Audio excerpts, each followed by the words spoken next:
How are you? Good. How are you? Very good. Welcome to the Donovan and Maria show. Awesome. I'm here. I'm ready. Cool. With And coffee. oh, yes, that's very important. Thank you. Cling.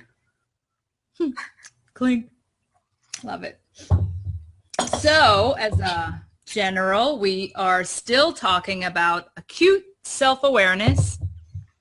Today, we'll be discussing All Joy, No Fun by Jennifer Senior.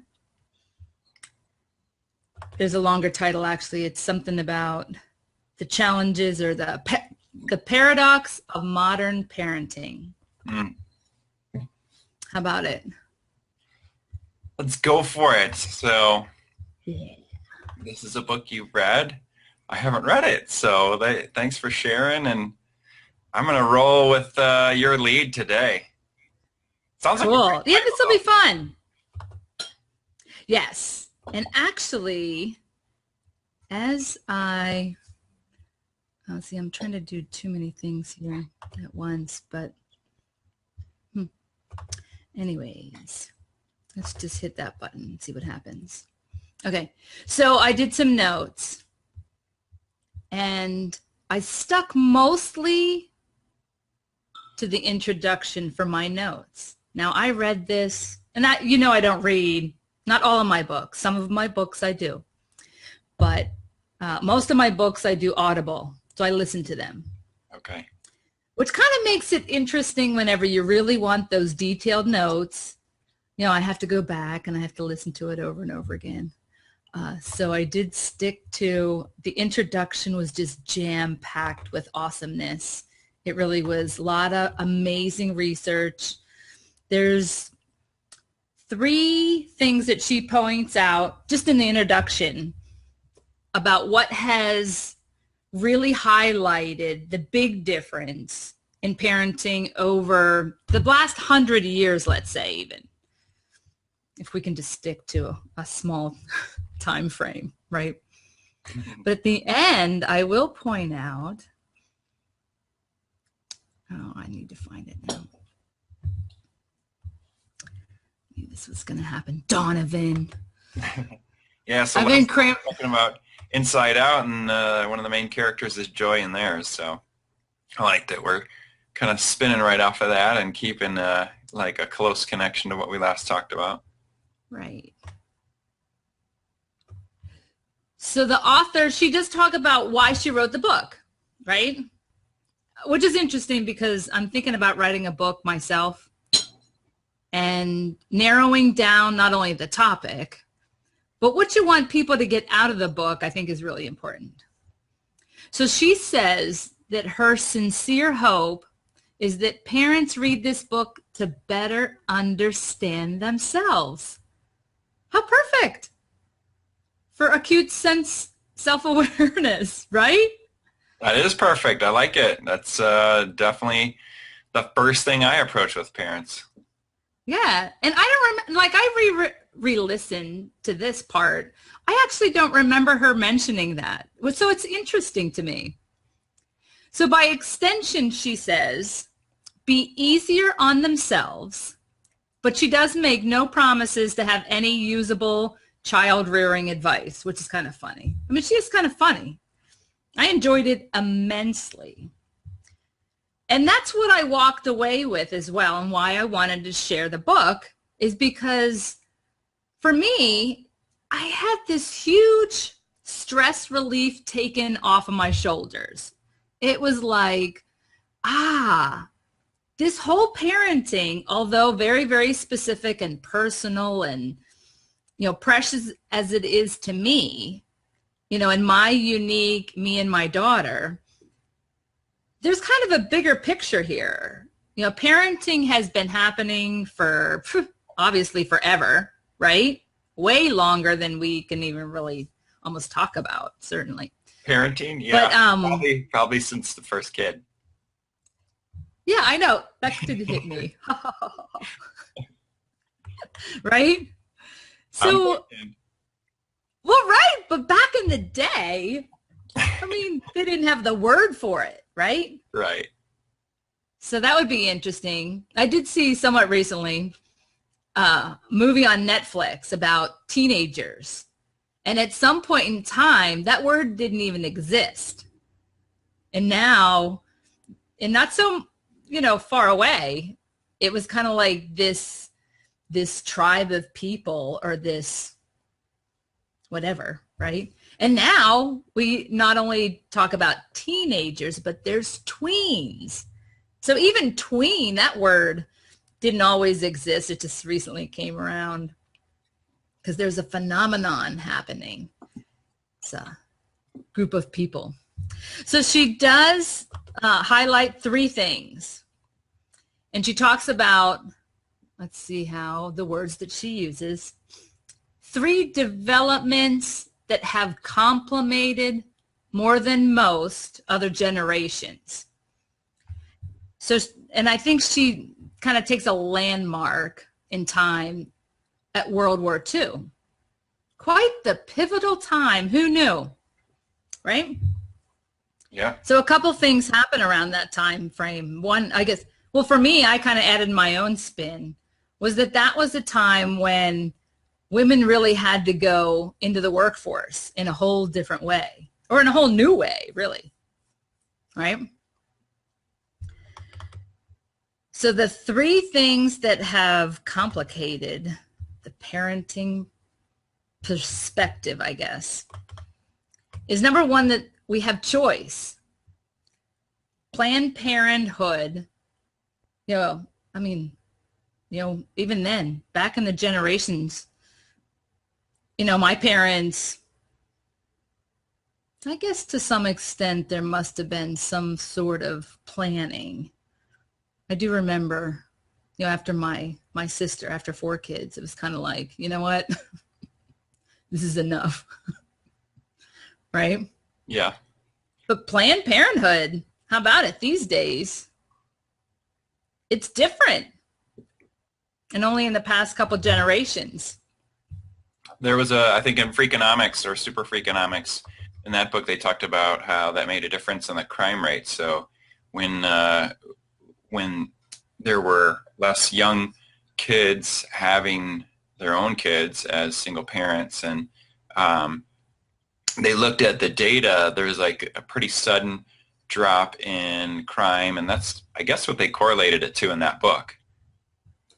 Huh. Like a lot of So there was a drop in the violent crime, like shootings and that kind of thing, went down, and armed robberies. So I think that's where it came from. It's Freakonomics, or one of those 2 books. Yeah, very interesting. So in 2008, because she's jam-packed here with awesome information. There's a couple of names that I can drop. There's a couple of TED Talks that she talks about. So transition to parenthood. In 1968, Alice Rossi published a paper. So basically what she talks about is parenting is this phenomenon that happens overnight. And there's no other comparison that you can make, pretty much, I guess, is what she's saying. That your lives change so dramatically almost overnight, right? So one day, even though you're pregnant, right? I mean, I remember being pregnant, and the baby's coming, and you start to read some books. Maybe I was reading What to Expect When Expecting, but there is just something huge that happens the day that baby's born. It is a game changer, no doubt. So that was interesting. So she starts talking about that in 1968. There was also a couple other papers, plus or minus a decade or so, that they start noticing, and this is kind of the age, and I say the age, the time frame that self-help really starts to grow and kick in, right? The 60s, the 70s, right? Yes, definitely. So I think in the psychology field, there was a lot of people doing some very interesting work. I come across this more often in a lot of the books that I read. So, they talk about this. Matthew Killingsworth did some ongoing research. And this was interesting because he says children rank as low on a list of people that their parents enjoyed.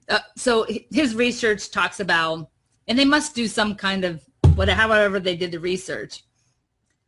So it comes down to interacting with your friends is better than interacting with your spouse, which is better than interacting with your relatives, which is better than interacting with your acquaintances, which is better than interacting with parents. And then you finally hit where the children rank. So all these other people are ranking higher in this research on people that you would like to interact with. So, and I think he really makes light of it, kind of almost makes fun of it. Let's stick with that one for a second if we could. Yeah, sure. That one really jumps out to me. Like if you really think about like this crazy survival instinct that the human being has, and I've seen some single kids persist in the schools, or not persist, really looking like more like being resilient.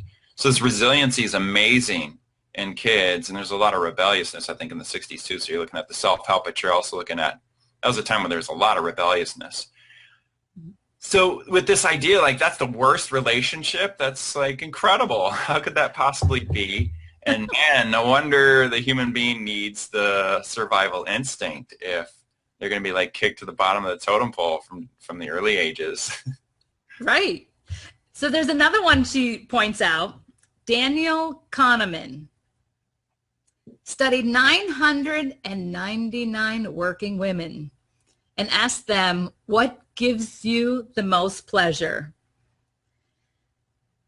And I guess there was 19 different options. So where do you think childcare ranked? And I think this was 1975. Okay. First place. So where would you rank childcare from 1 to 19 on what gives you the most pleasure out of 999 working women? 1 to 19. Let's at least put it in the top 10. How about 7? Okay, 7. Well, childcare ranked 16 out of 19. Wow. How about that? Yeah, so that was interesting. So then she turns your perspective, or tries to help you, and says, when you do look at these things in a very tangible way, right? You were ranking, who do you want to spend your time with, or who's the most pleasurable? It sounds like, and I think this is where the no fun comes in. All joy, no fun, right? So on the tangible side, it's looking very hard evidence that parenting is not fun. And we can probably all agree. How about you, Donovan? Oh man, it's a blast. I love it, especially like when there's a big blowout and like you're wondering why your girl is struggling with being able to be any kind of conscientious or respectful. You'd never do that at school, but they're doing it with you, and you're like, this is awesome. That's the fun part. Oh yeah, I gotta love it. Right. No, it's not fun, but I think what I recognize is it's hard, and then you're still stuck. Like you're still stuck with trying to pull yourself together, and you don't always do it. Like that's for reals. It's not like there's any like superhumans out there. We're all humans, and it is tough. It does make it so it's not fun sometimes, and you still got to go through the grind because you know that it's important for them to see how to work it out. Like we have a little thing called work it out in our family, and that's what we got to do when we hit that spot. Awesome. I love that. Cool. We'll have to hear about that. So then she does change our point of view, and she does come right out and say the intangibles are very hard to measure. So a lot of the research, and I think they're trying to get a little bit better, it's very hard to give you the evidence of the joy part, right? And I think that's the cool part. If we tie it back to the movie, that's why Joy was really, her edges were hard to define, right? Yeah, she's all fuzzy and glowy, and yeah, just like a little no, not gnome, nymph. She's not a gnome. She's just a little. Yeah. Yeah. So then, let's see, we get to 2008, 2012. Oh, I just clicked away from it. 1.7 million Gallup surveys collected between 2008 and 2012. So that's very, very recent. Parents with children 15 or younger experience more highs as well as more lows than those without children.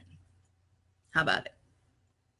More highs and more lows, yeah. So it's definitely a little bit of an extreme. It's a roller coaster ride with those tweens and younger. Yeah. So William Doughty has a phrase for it. He calls it a high cost, high reward activity. I like that. Yeah, that definitely makes sense. A lot of times when you think of risk and reward, you're like, can I take lower risks and get high rewards? And that realm doesn't allow that to happen. It's just high of both of them. Well, plus, like she says, she pointed to the Alice Rossi research, is all of a sudden you're a parent. You're in for the most part, right? It's not like you can really kind of bail, right? You can. It does happen, but it's not like an accepted thing like divorce. So where you have divorce, it's actually, when I look at my titles, that was one of the titles I actually thought about pulling in for capturing the attention of parents who are really struggling, is that you actually feel that same way as a parent sometimes, where that really nails it because of that respect that's missing, that connection that's missing, and you're almost like, I want to quit on this. It feels like there's that sense of divorce going on within that relationship sometimes. Oh, yeah. And I've worked with people who are in situations where there's a divorce. So you're kind of part-time anyways. And, I'm part-time 50-50. But when there's maybe a dad who's only seeing a kid on the weekends and maybe every other Wednesday or something like that, it does get hard. And if there's a lot of tension between the mother or the other adults in your child's life, it can make it really hard, which makes it easy to want to bail. I remember this, guys, and I remember thinking, I know it's at the heat of the moment, the comment like, I just want to give up, but at the same time, you're really hoping that deep down in that you really want to stick it out for the kids and do whatever it takes. But it gets hard, I know. So she does walk us into these 3 things, and I'll give you the 3 things because, my gosh, time just flies whenever we're having fun, Donovan. It does. Yeah, I think as you're looking like reconnecting to self on this one, when I look at what I do as a coach, first I had to get reconnected to myself to really know that that's my calling, to do that work and coach parents. And then second, it's not like we start analyzing and picking apart your teenager if I'm working with you as a parent or as a family. It's really the leader in the family. That parent is in the lead role as the leader in the family, and you've got to show how to work it out. You've got to show how to work it in the grind. And you can't do that if you're not reconnected to yourself. And that's really step 1, is parents do have to figure out a way to have that wherewithal in the heat of the moment to figure out, where am I at in this situation? Do I need to call a timeout? We're not going to throw in the towel, but let's maybe reconvene a little later. Yeah. So in the high level, the 3 things are that we have choice. So in 2008, 72% of college-educated women between 25 and 29 did not have children. So I think they're kind of pointing out this, People are waiting till later in life. We have choice.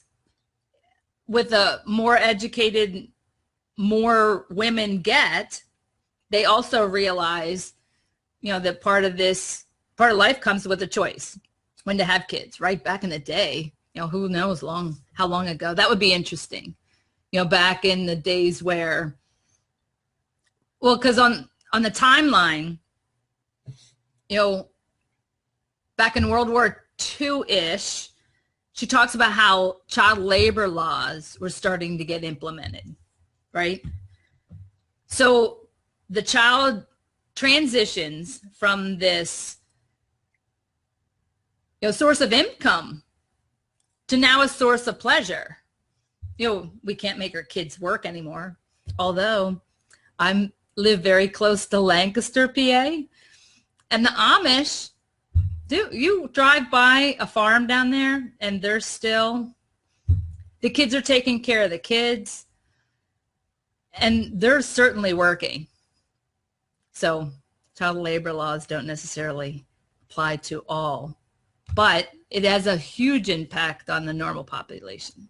I think there's some extremes too when you look at where we go from super authoritarian back in the day to now super buddy-buddy with a lot of the parenting. You're practicing something in the Amish world, right? You're practicing responsibility, you're practicing parenting, and you're getting practice. With everything else, we get practice, and the more we practice, the better we get. And I think sometimes we go to the opposite extreme, and it's like, oh, what can I do? Let's get them entertained and take them to as many entertaining things as possible to keep them interested, but maybe there's something to that. Maybe there's a healthy balance that we need to get back to with Right. understanding how to do chores, responsibilities, and a little bit of that parenting and connecting. Yeah. And the last point I'll make there is that, they talk about in 2010, over 61,500 kids resulted from assisted reproductive technology. And she hints on the fact that even before these babies are born, there's a lot of financial investment into them. And then knowing that, you're not going to get that payoff. I say the payoff, right? It does sound very callous. And I'm not saying that. I'm just saying the fact of the matter is this is what's going on in the world these days. We pay all this money to try and have kids. When you do have kids, they actually don't get to a place because of child labor laws where they're actually a source of income until well after college, right? Or I guess, they start making money, I guess, in their teens. But life is different. So the second one of the three things, these things, what are they, that have made it more complicated over the generations is work experience, like you were talking about. And actually the statistics say that even though our work life now is more complicated in that we have cell phones and laptops, so it's much easier to take work home and it permeates our home life, we're actually spending much more time with our kids than previous generations, which I think is interesting. So along the work experience in 1975, 34% of women with children under the age of 3 were in the workforce. In 2010, that jumped to 61%.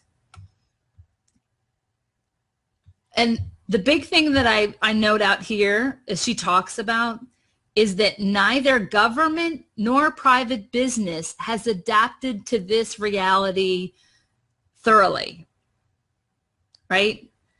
So in the short period of time, right, since World War II to now, this whole perspective on parenting has changed. And socially, and even in many ways, it's like we're very, very slow to react. What are your comments on that? Because I agree. Definitely, when we make pretty big changes, I see when kids make big changes from into high school or into college that there's a big shift in terms of their routines and everything. And when that happens, there's a slow adjustment process, or sometimes kids never adjust, and with college they might even drop out.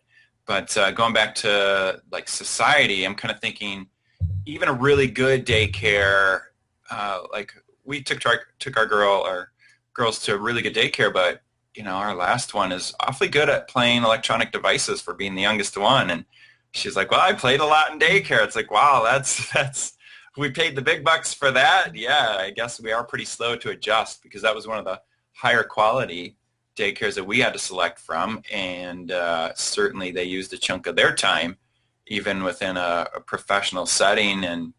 And you're paying for them to keep those kids interactive and learning things. And even they have to resort, or did decide to resort to, hey, we don't really know what to do all day long every day with little kids. So I think when you're looking at that governmental and private business thing, that's kind of what I think of, is we're just not prepared to really get those kids practicing something beneficial on the responsibility side, or relationship, or parenting, or any of those things that you were talking about in the Amish communities, for instance.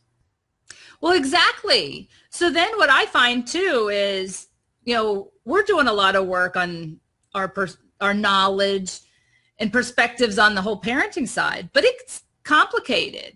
And there's so many different messages, right? So that, even if it's a high-paid daycare, they might be thinking, oh yeah, technology and electronics are the thing, right?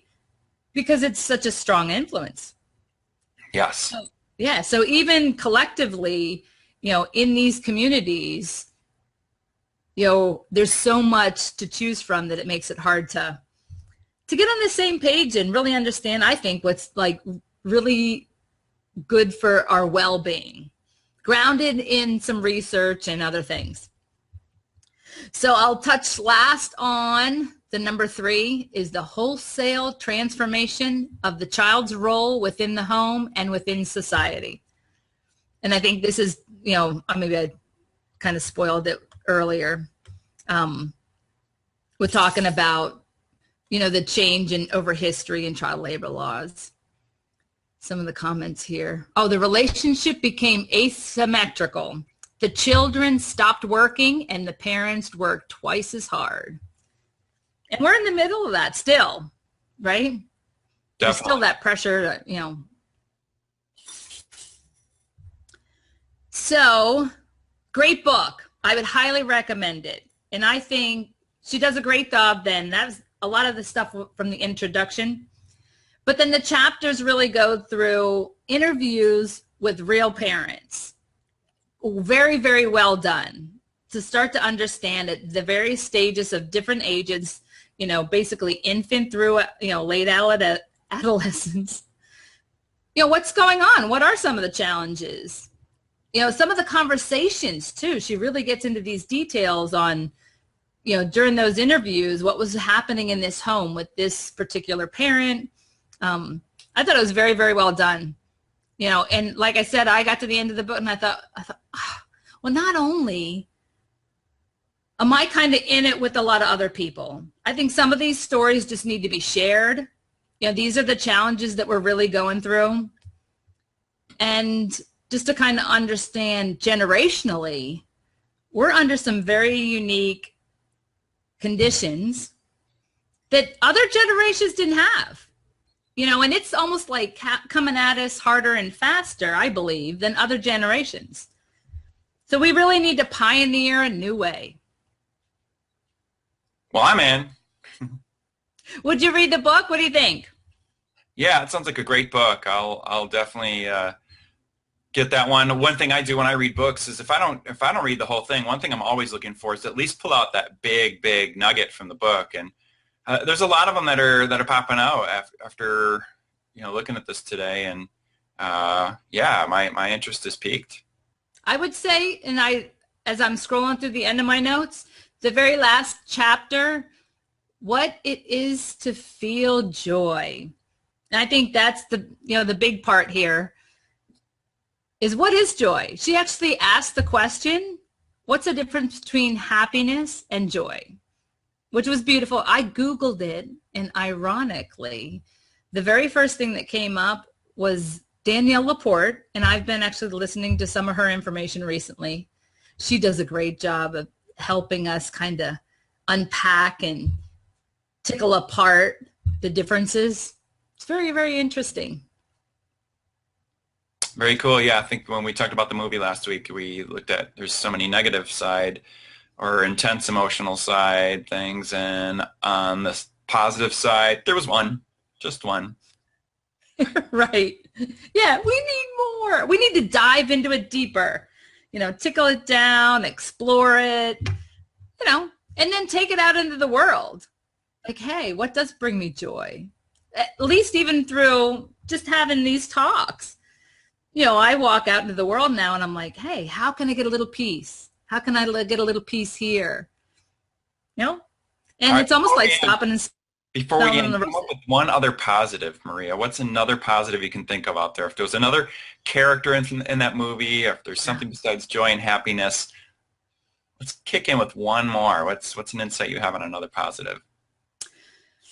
Oh, that's a great question. You want me to go first? Yes.